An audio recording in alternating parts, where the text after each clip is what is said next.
They say high school is unforgettable, but for me, it wasn't about the memories most people carry, not prom, not the football games, not even the graduation ceremony. It was her, Emma. She disappeared our senior year, no goodbye, no warning. One day, she was just gone. I never forgot, not a single day. 10 years later, I returned to my old school, an alumni event.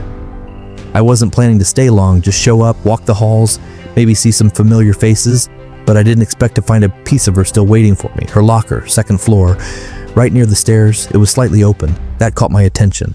Inside, almost hidden in the back, was a folded piece of paper, a letter, and somehow I knew. Before I even opened it, I knew it was from Emma. I unfolded it carefully, my hands shaking, her handwriting, slanted, precise, just like I remembered. If you're reading this, I'm sorry I left without saying goodbye. I didn't know how to stay. I was scared of everything. Please don't hate me. I've always thought of you, always. Tucked inside was a white daisy, dried, pressed flat, our favorite flower. We used to pick them together after class behind the art wing. How was this even possible? How had it been sitting here for a decade, untouched? Was someone trying to tell me something? Was Emma still out there? To understand why this wrecked me, you need to know who Emma really was. We weren't dating, not officially, but we were inseparable. She was the kind of person who saw through you, not in a judgmental way, but like she could read everything you were too scared to say out loud. Emma loved to draw. She carried this little sketchbook everywhere. Sometimes she'd sketch strangers at the bus stop. Sometimes she'd draw dreams she had. Once she drew me laughing during lunch. It was so raw, so real, I didn't even recognize myself at first.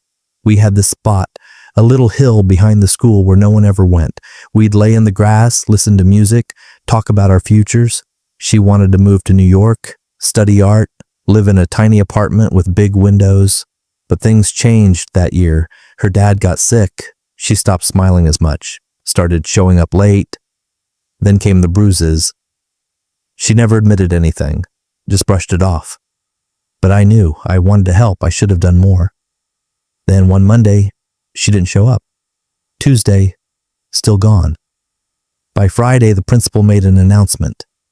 Emma Moore has withdrawn from school, and just like that, she was erased. The days after she disappeared were a blur. Some said she ran away. Others whispered worse things, drugs, abuse, suicide. But I held on to hope. Every time my phone buzzed, every unknown number, I thought maybe, just maybe, it was her. I even searched online, forums, missing persons pages, nothing, no photos, no news. I went to college, studied psychology. I think I was trying to understand people like her. People who disappear and leave pieces behind. Still, I kept her drawings. The one of me laughing, the one of us lying on the hill. I kept them hidden in a shoebox under my bed. I never stopped wondering what happened to her back in the present. I read the letter again and again. Every sentence felt like it had been frozen in time, like it was waiting for me, like she knew I'd come back. I flipped the letter over, checked the envelope, nothing, no return address, no hint, except the flower, the daisy. She always said daisies were her symbol of peace. If you ever see one, think of me finding peace. But this didn't feel peaceful. It felt like a message, a beginning. That night, I couldn't sleep. I pulled out the old sketches, I flipped through every page, every scribbled note we wrote, and then I noticed something I'd missed before on the back of one of her drawings, faint pencil marks. A number, an address. I Googled it.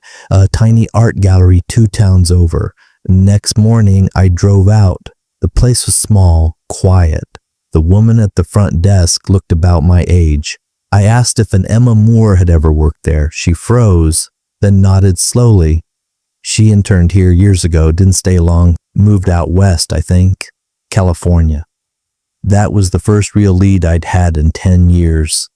I followed the trail, more searching, online galleries, artist profiles, until I found it. A blog, old untouched, but the header image, It was one of her drawings, my drawing, the one of me laughing. Below it, a short post. I drew this in high school. It's the purest thing I ever created. He made me feel safe. If you ever find this, I hope you're okay. I think of you always. No name, but it was her. I never did find an exact location, no phone number, no email. But I left a comment. It's me. I found the letter. I found the flower. I never stopped looking. Weeks passed. Then one morning I woke up to a message. I never thought you'd still care. I'm okay now. I hope you are too. Maybe someday. No name. But I knew. And for the first time in 10 years, I felt like I could breathe again. Some stories don't end. They just wait for the next chapter. And sometimes all it takes is a letter in a locker. If this story moved you, share it with someone who might need it. Subscribe for more stories like this every week here on One Story Studio, because every great story starts with once